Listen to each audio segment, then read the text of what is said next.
Et salut tout le monde, c'est Zogma, j'espère que vous allez bien. Aujourd'hui on se retrouve pour parler d'un jeu qui va être en financement participatif très bientôt, dont j'ai reçu un prototype. Il s'agit d'Onirea, un jeu dont vous avez peut-être déjà entendu parler parce qu'Etrigan a fait une vidéo il y a quelques jours. C'est un jeu d'Antoine Piravino et Romain Perret pour leur propre maison d'édition. Ça sera leur tout premier jeu, un tout petit studio. On se retrouve pour une petite partie solo du premier scénario et puis après mon avis sur le jeu comme d'habitude. Bon visionnage. Bon du coup pendant que la caméra se stabilise parce que j'ai tapé dedans, je vous propose un petit résumé.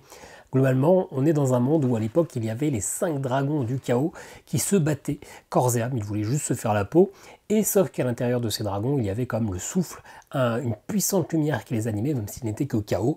À la fin, quand le dernier dragon est mort, il s'est posé et il y a la lumière qui s'est échappée de son corps, et c'est ce qui a créé finalement la magie de ce monde. Et finalement cette magie, tous les 500 ans ou je sais pas quoi, elle se réincarnait dans un avatar qui est finalement un peu le fils des dragons, le fils de la magie, et qui était là pour un peu restaurer la paix dans le monde. Et donc il y a eu des cultes qui se sont installés avec des églises qui étaient là pour finalement louer le souffle et louer l'avatar, sauf que en parallèle on a tout un peuple de... j'ai l'impression que ce sont des gnomes ou des choses comme ça, en tout cas qui étaient là vraiment pour non pas vouer un culte à la magie, mais plutôt à la science.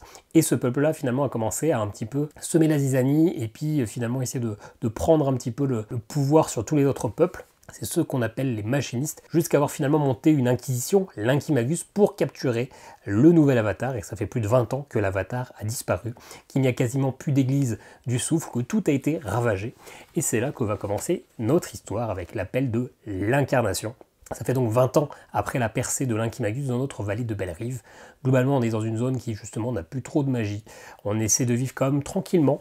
Et là, un des savants du village va revenir de sa balade en forêt avec un Cardiacea, une bête un petit peu mystique qui normalement ne sort jamais de la forêt. Donc impossible de la trouver là. Et en plus, elle est morte. Et donc, on va aller voir ce vieil homme et qui va nous donner la quête d'essayer de réparer le canon pour qu'il puisse nous propulser à Steamville, qui est un peu la capitale des machinistes, mais parce qu'il connaît quelqu'un qui, s'il nous envoie là-bas avec la bête, eh bien on va pouvoir essayer d'aller investiguer, il va peut-être pouvoir analyser la bestiole et nous dire pourquoi cette bestiole et comment cette bestiole est morte. Et donc ça va être l'objectif de notre mission qui nous propose ici une petite mise en place. Vous voyez ici la map monde qui nous dit tout simplement d'installer la tuile de départ au milieu, qui est celle-ci, et d'installer la tuile numéro 2 juste en dessous. Ça représente notre équipe. On va le mettre sur le 6, c'est-à-dire qu'on aura 6 tours pour réussir le chapitre. À chaque fois qu'on va se déplacer, ça va faire baisser d'un tour. Toute la map peut être dévoilée, pour l'instant on n'a que ces 2 endroits, mais on va pouvoir aller explorer et aller récupérer les tuiles dans ce petit sac pour installer la map monde. Je vais jouer 2 personnages, Bom, que j'ai utilisé pendant tout ce proto, et j'utilisais la mage, mais je me suis rendu compte que Etrigan, les grands esprits de rencontre, a aussi utilisé la mage. Donc du coup, j'ai sorti de derrière les fagots Casperl, qui a l'air d'être plutôt un voleur, mais je ne l'ai jamais joué. Ils ont tous les deux leur deck de départ, qui est un deck commun. Pour l'instant, il n'y a pas de carte de spécialisation. Là, il y aura la zone d'exploration pour faire les combats.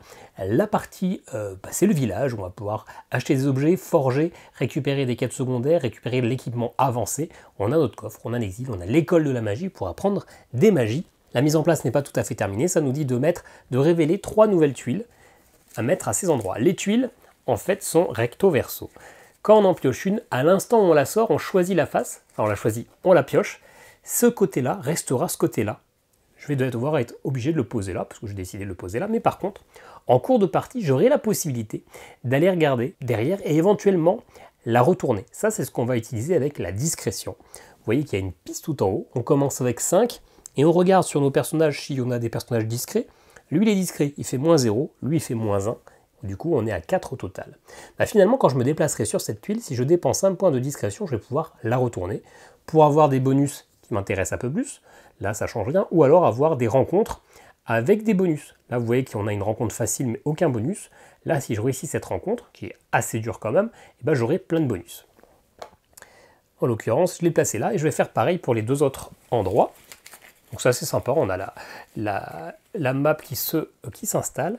Ok, un cristal, ça c'est pas mal parce que ça permet d'avoir une réduction sur toutes les actions. Et en plus, si je le détruis, je vais pouvoir récupérer une magie.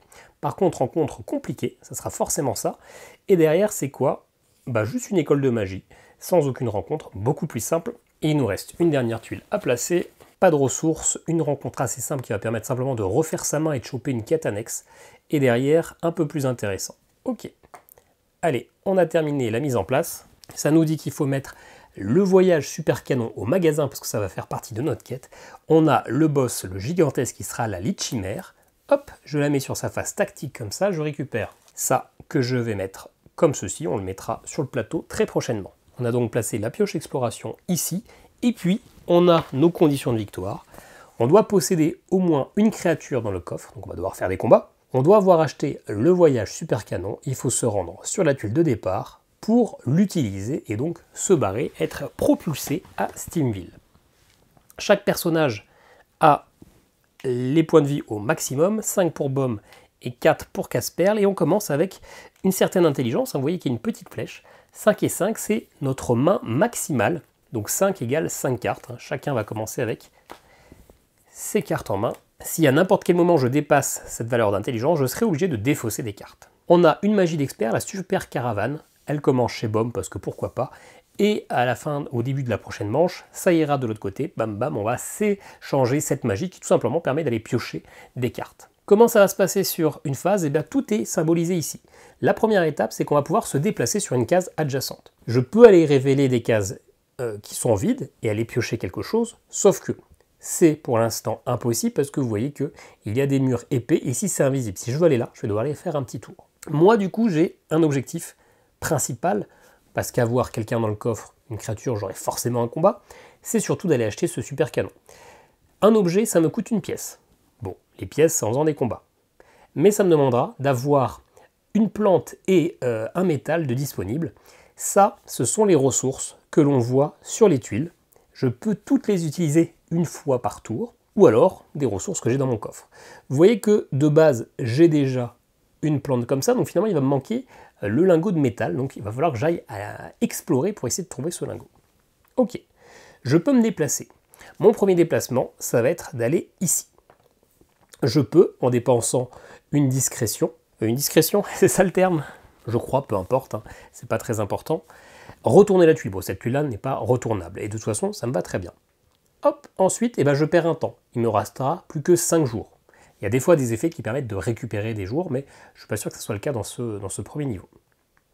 Ensuite, eh bien, phase de combat, eh bien oui, il y a une rencontre avec un point d'exclamation. Ça veut dire que c'est une rencontre de niveau 1. Ce qui veut dire qu'on va devoir révéler des cartes ici. Oh bah c'est rigolo, tiens. C'est exactement le même début de rencontre que la vidéo d'Etrigan que j'ai regardé juste avant pour voir quel personnage utiliser. Et ce qui n'est pas du coup le personnage le plus simple, mais bon, tant pis.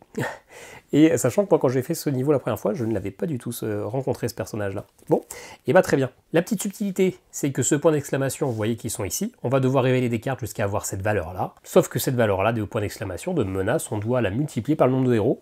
2 personnages, et bien 2 menaces. Quand on joue à plusieurs persos, à chaque fois qu'on rencontre un monstre, on doit rajouter un level up qui rajoute une menace, de manière à ce que ça puisse finalement ne pas faire, si on est 4, ne pas faire 4 monstres différents, mais finalement avoir moins de monstres, mais ces monstres ont une vie de plus. Là, bah 2 et 1 x 2, ça fait 2, donc j'ai juste à le battre une seule fois. Il n'aura pas de vie supplémentaire. Il commence avec ses 6 points de vie. Il a un effet si on est sur une case contrée avec un végétal, mais c'est pas le cas, il n'y a rien dessus. Donc il n'a pas ce bonus-là. Ce qui me va très bien. Par contre, vous voyez qu'il a 6 points de vie, mais ces 2 premiers, ce sont des armures. Des points cœur armure ou un truc comme ça. C'est-à-dire que je lui fasse 1 dégât ou 15 dégâts, il ne perdra qu'un point de vie. A noter que moi, Baume, c'est pareil. Hein, j'ai un cœur armure comme ça que je peux défausser pour finalement tanker tous les dégâts. Ok. Eh bien, c'est le début du tour. On va jouer chacun mon tour, que ce soit Baume ou Casperle. Début, on pioche une carte. Ce qui veut dire que là, j'ai 6 cartes en main, je dois avoir 5 max, donc je suis obligé d'en défausser une. Et écoutez, on va défausser, je vous montrerai les cartes après, hein, mais on va défausser le lance-pierre pour Baume. Et on va le faire tout de suite pour Casperle avant d'oublier. On va redéfausser aussi un lance-pierre. C'est Baume qui va commencer. Finalement, à chaque tour, j'ai 2 points d'action. Et plein d'actions gratis, mais j'ai 2 points d'action. Les points d'action, c'est quoi? Globalement, ça va être de jouer une carte. Vous voyez que j'ai 3 emplacements, défense, corps à corps et arme à distance. Eh bien, jouer une carte ici, d'ailleurs, on va se faire un peu de place, c'est un point d'action. Jouer une deuxième carte, c'est un autre point d'action. Vous voyez que je ne peux avoir qu'un équipement de chaque type. Par contre, si je veux rejouer un équipement qui va dans une case qui est déjà remplie, bah je défausse cette carte, aucun souci. Mon deuxième point d'action, ça va être de mettre une protection. Je vais me protéger.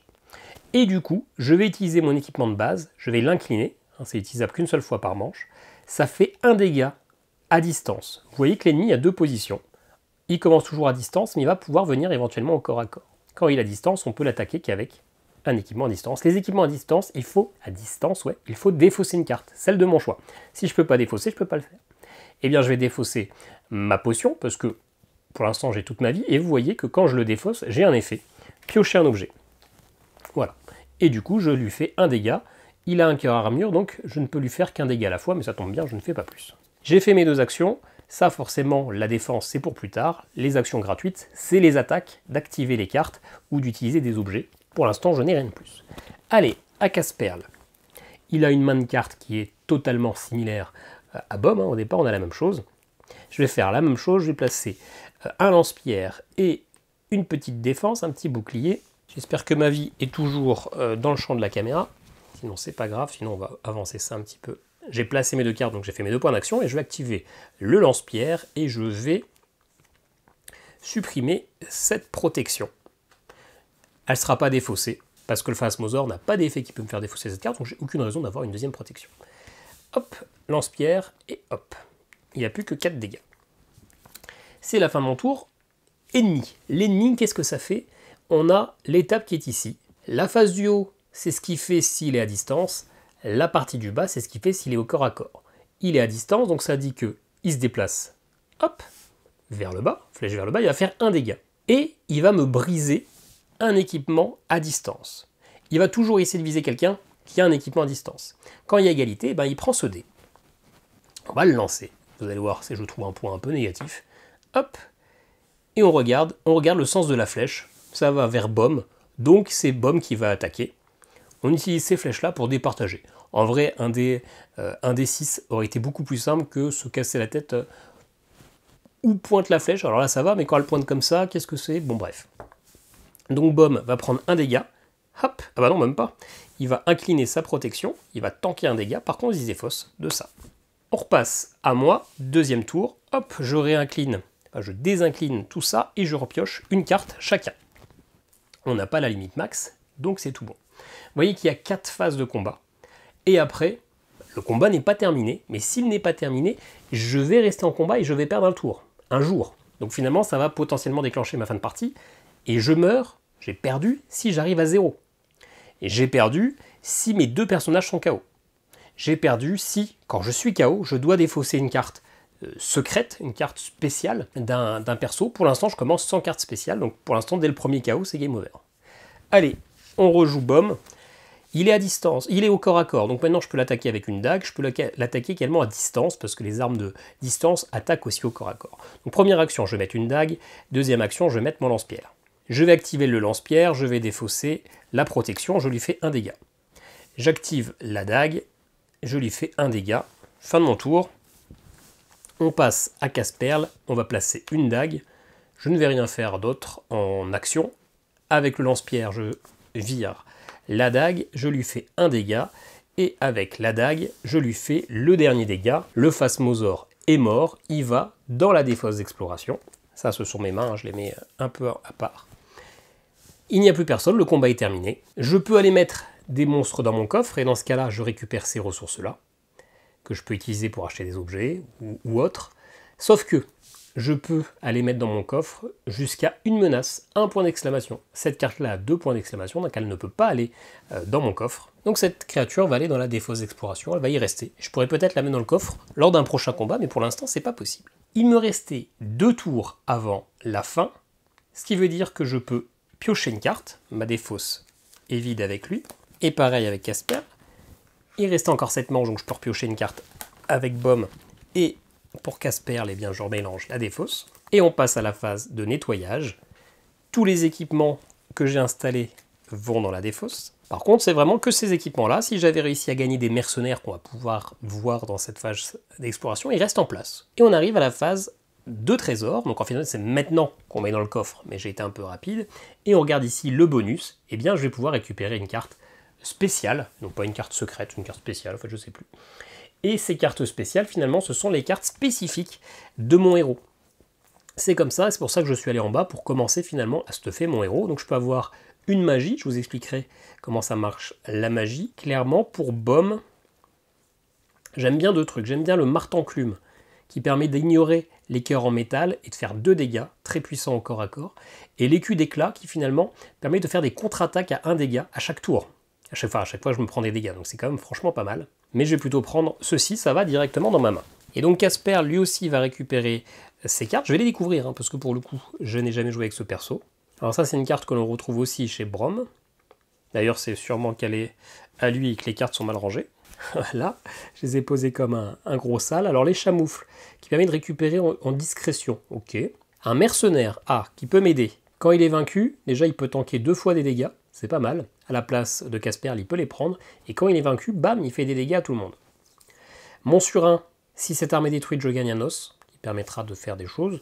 Et je peux dépenser 1 de discrétion. En vrai, je vous avoue que je ne sais pas ce que c'est que cette icône. Je ne la vois pas du tout. Donc j'imagine que c'est peut-être tuer un ennemi directement.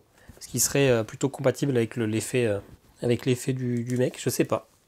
Il n'y a pas cette icône.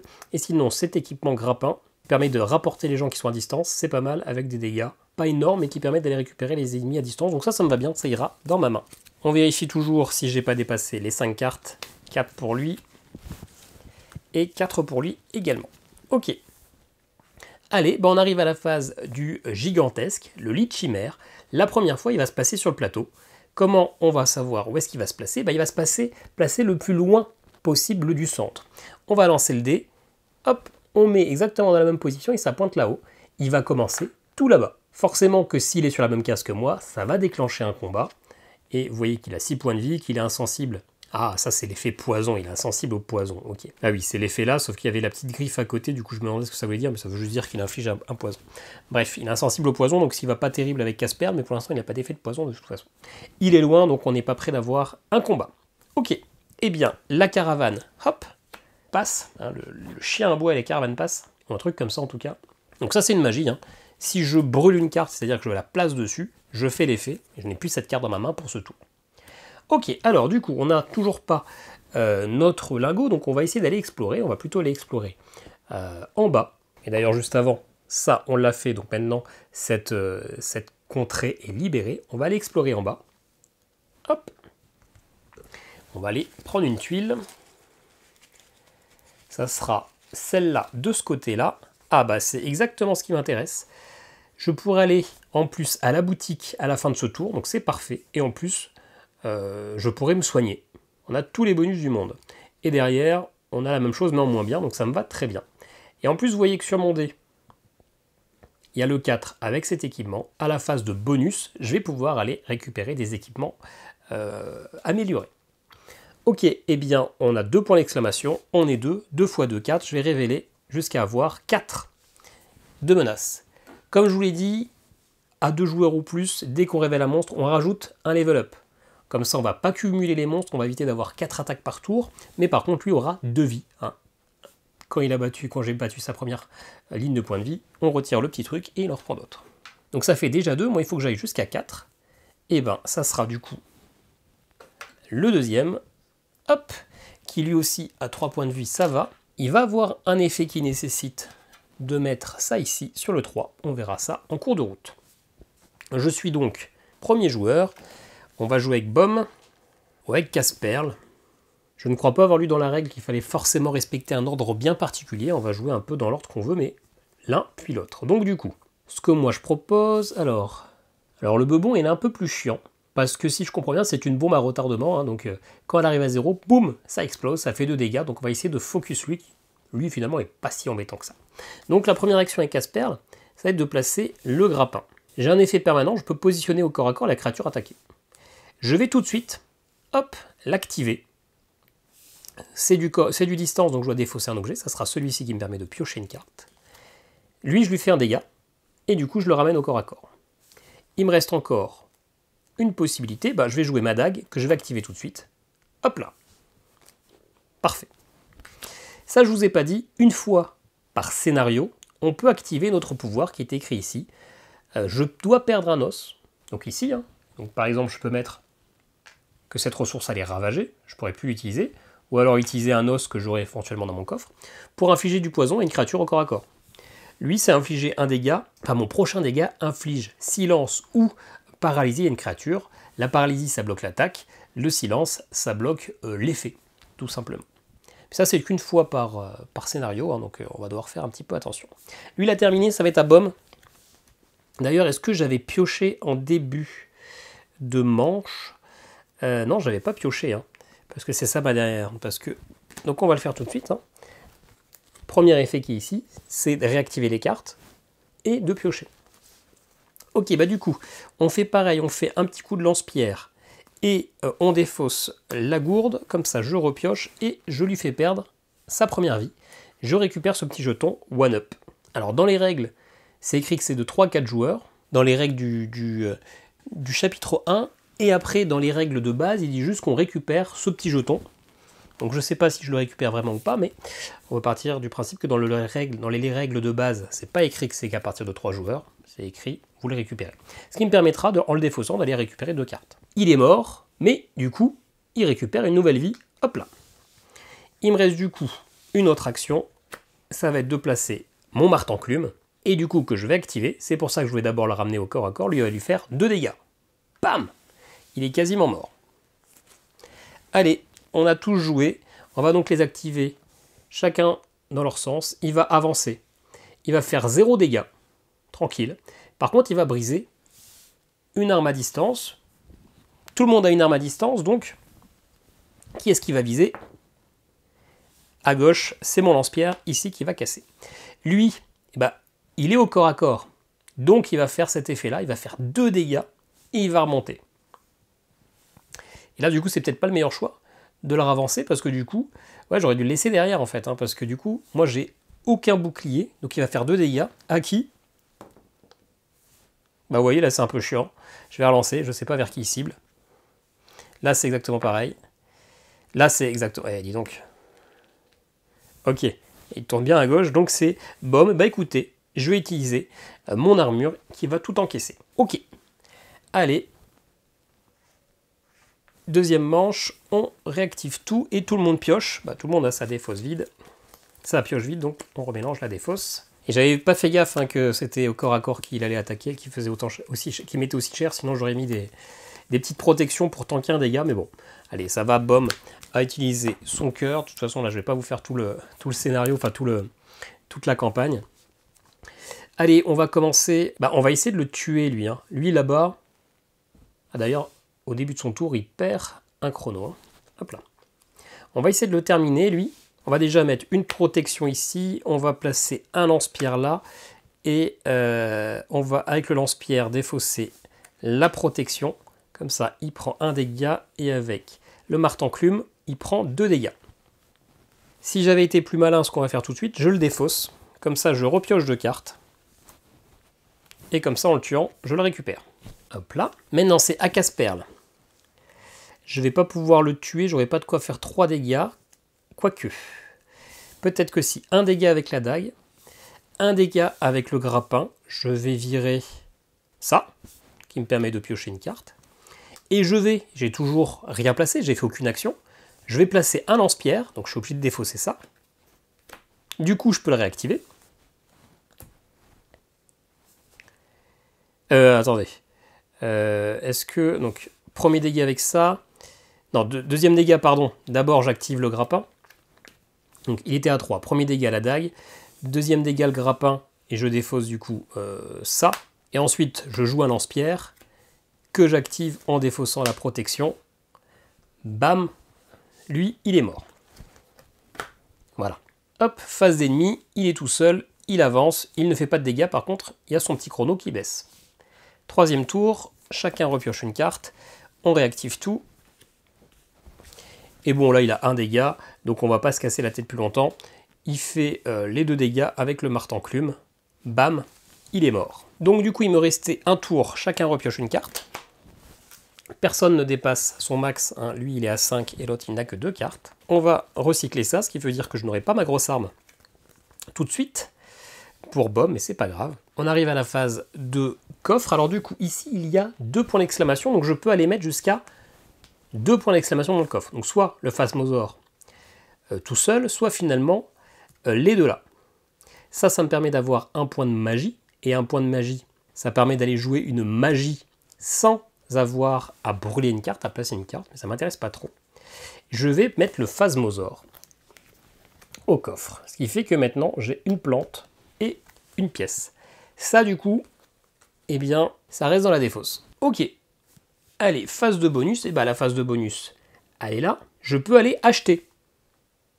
Et bah ça m'arrange vachement, parce que je veux acheter ce voyage super canon. Il me faut forcément une pièce, il me faut une plante, et il me faut un truc comme ça, un lingot. Donc j'ai le lingot, j'ai ça, il me manque que la pièce, et bien je suis obligé de défausser cette carte-là. Pas le choix, je dois tout dépenser. Et ça va du coup en exil. Mais par contre, je récupère cet objet, alors qu'il l'a acheté plutôt Casperle. Du coup, j'ai l'objet.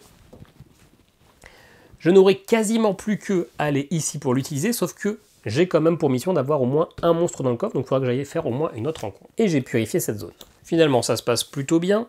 On se rappelle ici que je suis au tour 4, donc je vais pouvoir améliorer mes decks. On pioche 2 cartes, plus une par héros, donc 2 plus 2, et chacun va pouvoir choisir une carte améliorée, avancée. On a du coup 2 défenses et 2 armes. Ici, ce qui permet de jouer gratis une arme à distance, pas mal, et qui tank 1. Et le bloc de mithril va tanker 1, et quand je la pose, au prochain tour, j'ai 1 de défense en plus. Ok. La lance C, quand elle est détruite, eh bien, je vais pouvoir défausser une carte, et donc potentiellement gagner l'effet de défausse. Elle a 1 de dégâts, et si quand je la joue, j'ai brûlé une carte, c'est-à-dire que j'ai placé une carte sur une magie, d'ailleurs ça va changer de personne, eh bien elle gagne plus 1 en attaque, donc ça passe à 2 d'attaque. Et la pioche gros meux, si un gros meux est au coffre, qui est un monstre de ce premier niveau, eh bien je gagne 1 d'attaque. Ok. J'ai bien envie moi de plutôt utiliser les défenses. Je vais donner ça, en plus c'est imbrisable, ça peut pas être cassé, ça c'est très fort. Casperle va prendre ça, parce que ça va finalement aller avec ses attaques à distance qu'on va essayer de lui forcer, et ça va aller chez Braum. Les 2 cartes là vont sous la pioche, je les mets de côté, on n'aura pas le temps de voir toute la pioche. Par contre Braum il a 6 cartes, donc je vais devoir en défausser une, j'ai 5 max. Je vais garder mes distances, je vais défausser une dague. Pour Casperle, on est bon. Les points de vie ici, si je dis pas de bêtises, je les récupère pas. Je les récupère quand j'arrive sur cette tuile, quand elle est libérée. Donc pour l'instant, je ne récupère pas le point de vie, mais la prochaine fois, de toute façon je suis au max, si je fais tac et tac, quand je reviendrai, je prendrai les points de vie. Ok, écoutez, je vais aller explorer... Ah non, on est d'abord à la phase de Lich-Timère. Maintenant qu'elle est placée, on va voir ce qu'elle fait. On va lancer le dé. Elle fait un déchaînement. On regarde sur sa carte. Eh bien, déchaînement, elle détruit une ressource d'une contrée libérée qui a 1 distance max. Ensuite, donc là, c'est pas possible. Ensuite, elle fait 1 dégât à chaque héros qui a une distance max. C'est pas possible. Sinon, si elle a fait aucun des deux, elle se déplace de 1 vers la contrée de départ. Donc la contrée de départ est là. Donc est-ce qu'il vient là ou là? Hop, ici. Ok. Là, c'est bon. On a déplacé la caravane. Maintenant, c'est la phase de déplacement. Je pourrais aller faire un tour ici, gratis, et aller gratter ça ici. L'idée, c'est de vous montrer un peu plus de gameplay, donc on va prendre des risques. On va aller explorer ici. Hop, 3 tours. 3, 2, 1. Ok. Allez, on révèle une tuile. On espère que ça ne soit pas une tuile trop chaude. Du 2 dégâts. Castlevania, donc je suis obligé de placer ça. Et si jamais j'utilise de la discrétion, je pourrais la retourner pour un truc encore plus dur, mais qui me permettra d'aller acheter l'équipement avancé. Donc à moi de voir si je prends le risque ou pas, mais pour l'instant, je ne veux pas prendre le risque. On va bientôt terminer cette partie. J'ai donc une rencontre, mais ça tombe bien, parce que moi, je veux de toute façon aller mettre des ennemis dans le coffre. C'est mon seul objectif. Et après, arriver ici. Du coup, 2 x 2, il me faut 4. Donc ça, le raplapla, on reprend un plus 1. Et ensuite, on a le Big Lou, qui va lui aussi prendre 1. Si je trouve des mercenaires, ils vont se placer ici. Je vais pouvoir potentiellement les recruter. Il peut y avoir des événements. Du coup, ils vont avoir lieu de manière... ils vont pop, quoi. Et s'il y a des objets, ils vont se cacher en dessous. Et ces objets, une fois que j'aurai tué l'ennemi et que je serai à la fin du combat, ils iront dans le magasin. Et pour l'instant, j'ai rien à acheter. Ok, tout le monde pioche une carte. Donc tout le monde va remélanger sa défausse. Et on va recompter parce qu'on risque de dépasser peut-être le nombre max. Ok, le raplapla et le biglou. Alors le raplapla est chiant. Il est insensible aux dégâts à distance. Ok. Le Biglou, lui, il n'est pas insensible, mais vous voyez qu'il a des boucliers. Attention à bien couper chacune des têtes séparées. Ok, alors du coup, lui, il a 6 cartes, il doit se défausser. D'une carte, il va se défausser peut-être d'un lance-pierre. A priori, on va pas faire beaucoup d'attaques à distance. Et lui, il peut en avoir 5, il est à 5 tout bien. Ok, et bien on va commencer par Baume, allez. Qu'est-ce qu'on va lui faire? Clairement, il va pas se casser la tête, il va mettre ça, son bouclier. En plus, au prochain tour seulement, hein, que quand je le pose, pas tout le temps, j'aurai 2 de défense. Bon, ça sert à rien ici, mais au moins c'est fait. Et puis, écoutez, je vais quand même aller jouer un lance-pierre que je vais activer pour tuer, enfin, attaquer le Biglou. Je vais défausser celle-ci qui a un effet de défausse, piocher une carte. Ah, parfait pour le prochain tour. Hop, un dégât. Maintenant, on passe à Casse-Perle. Je vais aussi me défendre. L'avantage, c'est qu'en jouant mon bracelet tire-larigot, j'ai un effet immédiat de jouer ça gratuitement. Donc j'ai toujours un autre effet, un autre pouvoir. Qui va être... mais malheureusement, je ne vais pas trop m'en servir. Alors du coup, je ne vais pas jouer ça. Ouais, si, ça ne change rien. Ça ne change rien. Ah si, si. Alors du coup, j'active le lance-pierre contre lui. Hop, en défaussant ça, pouvoir, je gagne une carte. Ok, parfait. Du coup, ça c'était mon premier point d'action, ça c'était gratis. J'ai un deuxième point d'action, je vais placer ce lance-pierre là. Et je vais l'activer en défaussant ma protection. Hop là. Ça, je peux l'utiliser en combat, ça fait 3 dégâts. C'est très fort. Par contre, si je l'utilise, ça retourne au magasin à la fin du combat. Donc ça veut dire qu'il faudra que je retourne l'acheter. Donc je vais essayer de le garder en main pour pouvoir l'utiliser. Ok, allez, on arrive à la phase ennemie. Lui, il avance de 1. Il va faire un dégât à qui, du coup? Et bah, à droite, à Casse-Perle. Et bah, hop, j'active mon bouclier. Lui, il avance. Et il va détruire, il fait 0 dégâts, il va détruire un équipement à distance. Tout le monde en a un, donc il va attaquer plutôt encore Casse-Perle. Deuxième manche, je redresse, tout le monde pioche. Vous avez compris le délire. Du coup, lui, on va pouvoir aller lui casser la gaule. On va placer ça très clairement. Quoique non, attendez, hop, ouais, j'ai mieux. Première action, je joue ma dague. Hop, je l'active, c'est gratis. Pac. Deuxième action, je joue mon martenclume, donc ça dégage. Je l'active, ça fait 2 dégâts. D'ailleurs, j'ai peut-être mieux à jouer. Pour l'instant, je ne l'active pas, c'est ça que j'active. Et je défausse ma protection. Donc hop, lui il a perdu son premier point de vie. Tant pis, j'avais déjà un one-up. D'ailleurs, encore une fois, je vais l'utiliser avant. Comme ça. Hop. Et je le récupère. Il est à nouveau au point de vie max.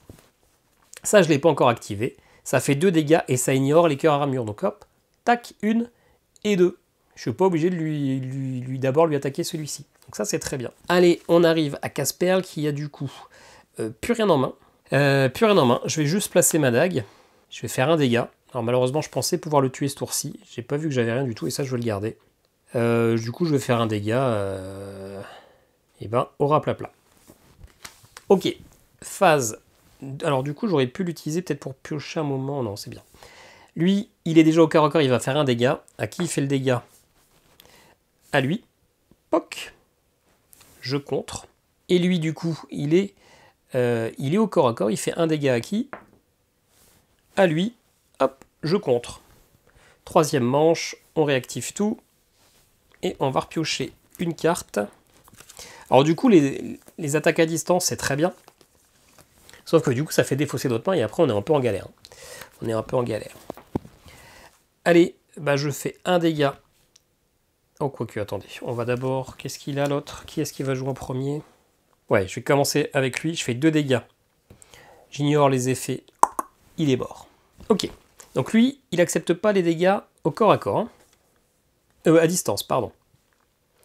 Ceci dit, je ne vais pas utiliser ma dague. Quoique, est-ce que j'ai moyen de le tuer? Non, dans tous les cas, j'ai pas moyen de le tuer. Totalement. Donc je vais garder tout ça en main. Et ça va être à lui qui va activer simplement sa dague. Hop. Première vie de tuer. Du coup, je vais tout de suite utiliser mon one-up pour piocher 2 cartes. Du coup, j'ai encore un point d'action. Je vais défausser la dague pour jouer celle-ci que je réactive. Hop, il passe à 2 points de vie. Et ça va être au raplapla d'attaquer. Il fait un dégât. À qui? En vrai, ça change rien parce que dans tous les cas, j'incline. Dernière manche. Chacun pioche.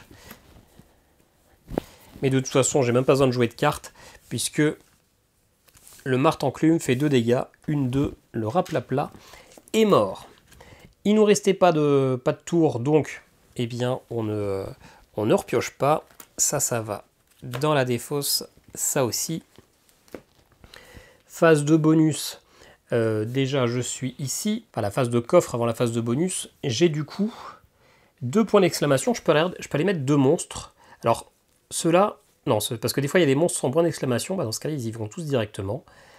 Ça change pas grand-chose pour moi en vrai, je vais aller mettre, parce que de toute façon je vais aller terminer la partie, je vais aller mettre une pièce, et puis ça, hop, ça va dans le coffre, ça reste dans la défausse. Du coup ici bonus, je peux aller récupérer des quêtes secondaires. On va révéler 3 cartes objectifs secondaires, et puis un héros va en récupérer une. S'il le valide, eh bien ça va aller dans le coffre, et ça va donner un temps supplémentaire au dé, un os ou une forge. Ok, alors retirer 3 dégâts en une seule attaque. Vous pouvez compter les cœurs retirés avec du poison. Ok. Libérer une contrée avec un lingot de métal, ou piocher 2 cartes ou plus dans votre tour. Et ça, il faut réussir à le faire 3 fois. En vrai, je m'en fiche. Puisque la partie est bientôt terminée, j'aurai pas vraiment le temps, mais écoutez, on va mettre écouter. Hop, ça peut être bien d'avoir un temps supplémentaire. Ça va sous la défausse. Et puis, j'ai la vision, qui permet d'aller rajouter 2 tuiles, sans tourner, hein, mais je les place comme je veux. Celle-là, ok, qui permet d'aller faire de la forge et se stuffer, mais avec 3 points d'exclamation. Et puis écoutez, on va mettre ça là-bas. Hop. Très bien. Vous voyez, ça c'est joli. Hein. Ça c'est joli. Mais je ne vais pas m'y déplacer et c'est bientôt terminé. Allez, à la phase du Lichtimer, il va se déplacer. Il se déplace en restant à la même distance du centre. La flèche est vers la gauche, donc il va se déplacer. Hop, vers la gauche. Moi je me déplace. Hop.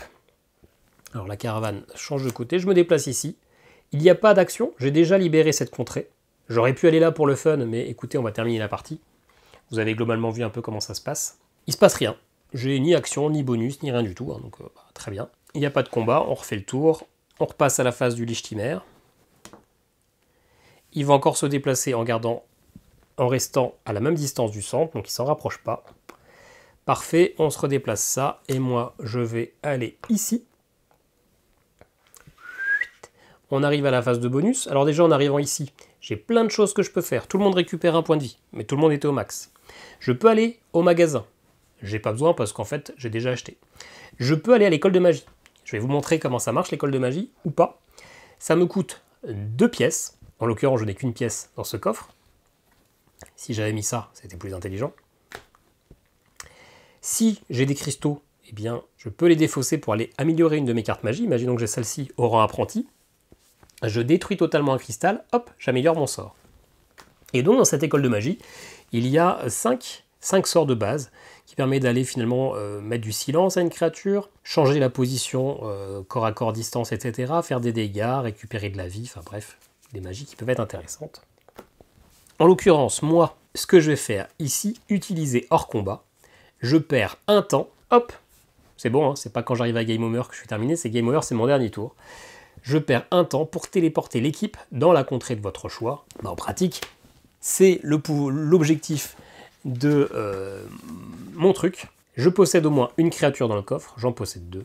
J'ai acheté le voyage super canon, eh bien oui, parce que je viens de l'utiliser pour retourner sur la tuile de départ et utiliser le voyage super canon hors combat. Je l'ai fait dans les temps, c'était le dernier tour pour le faire, hein, parce que si j'étais à 0, bam, j'arrive à -1 et c'est game over. Donc je l'ai fait tout pile à temps. On a validé le premier chapitre en moins de temps qu'il ne faut pour dire ouf. Voilà, vous savez à peu près à quoi ça ressemble. Une partie, le premier chapitre, donc forcément on est assez léger sur le deck building. Hein, il y a quand même tout ça qu'on peut aller récupérer. mais vous voyez comment ça marche, et si ça peut vous plaire, on se retrouve tout de suite pour mon avis sur le jeu. Bon bah voilà, j'espère que cette petite session vous aura plu. C'est toujours compliqué de parler de prototype parce qu'on n'a pas accès à la totalité du jeu. En plus, je n'ai pas joué au jeu pendant des heures et des heures, parce que forcément ce prototype doit un petit peu circuler pour que d'autres personnes puissent jouer et donner leur avis avant ou pendant la campagne. Et puis bah surtout, c'est un matériel qui est pas totalement définitif, il y a plein de choses qui peuvent changer en cours de route, etc. Ceci dit, ça ne m'empêche pas d'avoir un avis sur ce jeu. Onirea, du coup, pour ceux que ça intéresse, il y aura le lien en description vers la future campagne de financement participatif qui devrait être là, début avril, ou en tout cas courant du mois avril. Je n'ai aucune idée du prix, je n'ai aucune idée de la date future de livraison. Pour l'instant, moi, je vous transmets juste les informations à l'état brut, c'est-à-dire mon avis et la phase de gameplay. Je laisserai les éditeurs commenter, et tout simplement, tout sera sur la page de financement si jamais le cœur vous en dit. Onirea, ça nous propose du deck building. Moi, du deck building, c'est, vous le savez maintenant, ma mécanique préférée. Et quand c'est un deck building qui propose quelque chose un peu différent, et ben, j'ai envie d'y aller. Là, l'idée est de proposer du deck building, non pas sur une partie, mais du deck building sur une campagne, sur une histoire. C'est-à-dire non pas de voir un deck qui va évoluer sur une partie, mais qui va évoluer ici sur 5 parties. Ici sur 5 parties, puisqu'il y aura 5 scénarios. Et en plus, de mêler ça à un scénario qui se veut haletant. Pour ce faire, on est vraiment plongé dans une histoire, qui va être l'histoire d'Onirea, avec cette incarnation. Alors je crois que je parle d'avatar quand je fais ma partie, mais c'est pas l'avatar, c'est l'incarnation qui va représenter toute cette magie qui a été tirée du dernier souffle du dragon.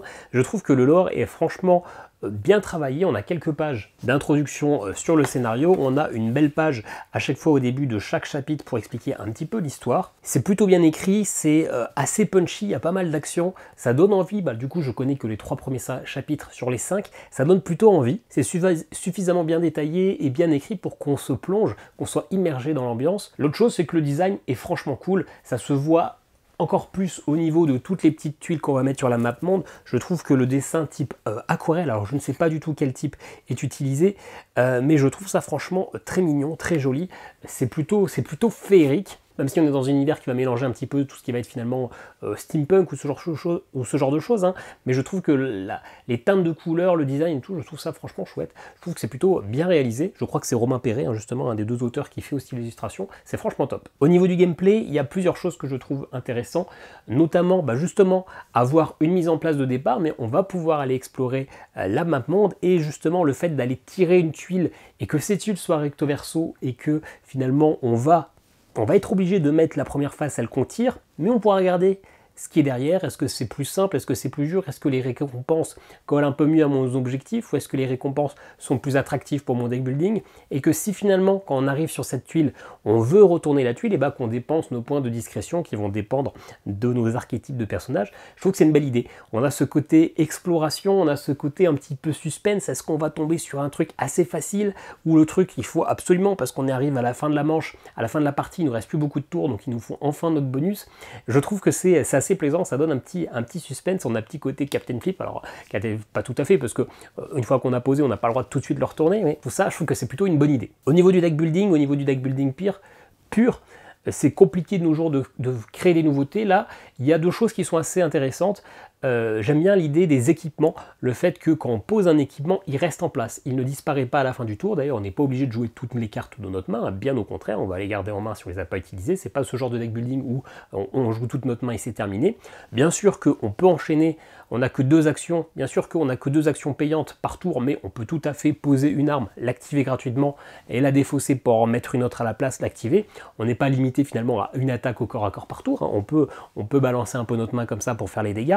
Mais j'aime beaucoup la mécanique d'attaque à distance qui fait que on va devoir se défausser d'une carte de notre main, comme si c'était des pierres qu'on balance au lance-pierre. Je trouve ça plutôt thématique. Et puis justement, il y a des effets de cartes qui vont être quand on les défausse, et justement ça va marcher avec les tirs à distance. Je trouve que l'idée est assez plaisante, assez rigolote, assez sympathique. Et puis dans cette idée finalement toujours de deck building, on va pouvoir aller des fois dans des magasins pour finalement acheter des objets. Ces magasins au départ ils sont vides, à part si le scénario nous dit quelque chose, et ce qui est sympa c'est que la pioche d'exploration, ça va mélanger plein d'ennemis, quelques objets, quelques événements, et finalement c'est quand on aura vaincu ces ennemis que l'on va looter, mais pas directement. Ces objets vont aller dans le magasin et c'est à partir de ce moment-là qu'on va pouvoir les acheter, ce qui fait que notre deck building va pas être frénétique, il va être relativement posé. On va pouvoir prendre notre temps pour choisir quelle carte on va prendre. On arrive comme suffisamment régulièrement à avoir des nouvelles cartes, des équipements spécialisés, etc. pour avoir l'impression sur un chapitre que notre deck s'améliore, mais c'est pas trop fréquent non plus pour ne pas avoir l'impression finalement à la fin du premier chapitre d'avoir un gros bousin qui tourne vachement bien et que finalement les autres chapitres seront un peu les doigts dans le nez. Je trouve que la courbe, alors encore une fois je n'ai fait que les 3 premiers scénarios, mais la courbe de deck building est relativement ok pour qu'on voit notre deck progresser mais pas trop rapidement. Donc finalement plutôt des bonnes idées, un scénario qui m'a l'air plutôt pas mal, un bon design, un deck building forcément ça reste sur du assez classique, mais quelques bonnes idées qui sont plutôt correctes. Ceci dit, le jeu n'est pas parfait, il y a pour moi 2 lacunes, enfin un vrai défaut au niveau du gameplay, mais ça je leur ai signalé, et c'est pas très grave, et je vais vous le signaler aussi, et puis 2 choses qui m'embêtent un peu plus. On va parler des choses qui m'embêtent un peu plus, c'est que le jeu se veut court, 5 scénarios. Alors, je ne sais pas du tout le prix, j'entends déjà pas mal de gens dire, oui, c'est cher pour un jeu qui va être court à jouer. Bon, je connais pas le prix, mais bon, je veux bien entendre que c'est un jeu en financement participatif, donc ça va forcément coûter un petit peu cher, parce que c'est un petit studio, il y aura des frais de port, etc. Mais moi, un jeu en 5 scénarios, ça ne me dérange pas du tout. Dungeon Legends est justement en 5 ou 6 scénarios, et ça le fait très bien. Le problème, c'est que justement, c'est un jeu qui se veut relativement narratif, et j'ai 2 problèmes avec ça. Le premier, c'est que j'ai une phase d'introduction au début de chaque chapitre qui met vraiment en avant ce scénario, ce qui va se passer, les péripéties. Il y a plein d'actions, plein de rebondissements. On est en plein dans l'action, etc. On a une page complète, bam, on est dans le chapitre. Et à la fin de ce chapitre, il se repasse plein de trucs, mais on est directement dans une autre ambiance. D'abord, on est dans la forêt, après, on est dans la ville, après, on est... Bref, je ne vais pas vous spoiler les 3 chapitres, mais ça va beaucoup trop vite. J'ai l'impression finalement d'avoir un storyboard où j'ai bam, bam, bam, 3-4 photos au début du chapitre. Je fais mon chapitre tranquillement et après, tac, tac, tac, on a la séquence d'après. C'est bien écrit, c'est bien narré, on est dans l'ambiance, mais justement, ça va un petit peu trop vite. D'autant plus qu'une fois que je suis dans la partie, le scénario n'avance pas. Je fais mon objectif, mais j'ai pas de phase qui va me rapporter un peu de scénario ou des choses comme ça. J'ai pas, au cours du scénario, un objectif, et quand vous avez validé cet objectif, il se déclenche ça, et vous relisez à nouveau un paragraphe qui fait que ça twiste un peu la partie, et que vous avancez dans le scénario. Non, c'est on vous livre tout clé en main, et bam, vous faites votre petit scénario tranquillement, et après on arrive à autre chose. J'aurais aimé finalement un scénario qui se développe pendant ma partie, et non pas une grosse phase avant, et une grosse phase après. Enfin, d'ailleurs, la grosse phase après, c'est la phase d'avant du prochain chapitre, hein, tout simplement. Voilà, je trouve que on est plus sur un storyboard et on te fait vivre un petit moment plus qu'un scénario qui va être évolutif. Alors, je ne sais pas à quel point, dans la campagne, ils veulent mettre en avant que c'est un jeu narratif. Je ne sais pas du tout. Peut-être que c'est pas du tout ça, que c'est plus un jeu de deck building, etc. Mais voilà, j'ai l'impression qu'il y a un petit décalage entre la partie et le scénario. Soit il faut moins de scénario avant, en se disant, bah, c'est plus une mise en ambiance qu'un vrai scénario, soit il faut incrémenter un peu ce scénario au fur et à mesure de la partie pour avoir l'impression de vivre cette aventure, là où j'ai l'impression d'avoir bam, bam, bam, bam. Et l'autre truc, c'est que justement, je trouve que mes chapitres ne sont pas assez variés, c'est-à-dire que un jeu un peu narratif court, je veux avoir l'impression, chapitre 1, de vivre tel truc à fond, chapitre 2, tel truc à fond, chapitre 3, tel truc à fond, là où finalement, j'ai pas l'impression que les objectifs des scénarios, pour l'instant, de ceux que j'ai pu essayer, twist assez ma partie. J'ai un peu l'impression de faire la même chose entre le premier, le deuxième et le troisième, sauf que les ennemis vont être un peu différents. Il y a le boss qui va bouger autour de la carte, mais j'ai pas l'impression non plus qu'il impacte suffisamment le gameplay, qu'il twiste suffisamment le gameplay pour avoir l'impression que, ok, le chapitre 3, c'est la phase avec, bon, je ne vais pas vous spoiler, mais j'ai l'impression d'avoir vécu cette phase, j'ai l'impression, voilà, je trouve que ça manque un petit peu de twist pour vivre cette narration. J'ai l'impression qu'on m'en met plein les yeux avant le chapitre, et c'est ça qui me dérange un peu, c'est que c'est plaisant, c'est sympa, il y a cette partie deck building, etc. Mais finalement, j'ai l'impression qu'il n'y aurait pas ce scénario, que mes parties seraient globalement les mêmes et que je ne verrais pas forcément la différence. On pourrait me dire, c'est juste des mises en place de départ avec des objectifs différents, que ça changerait pas grand-chose. J'ai pas l'impression que les chapitres créent une histoire. Je ne sais pas si je suis très clair.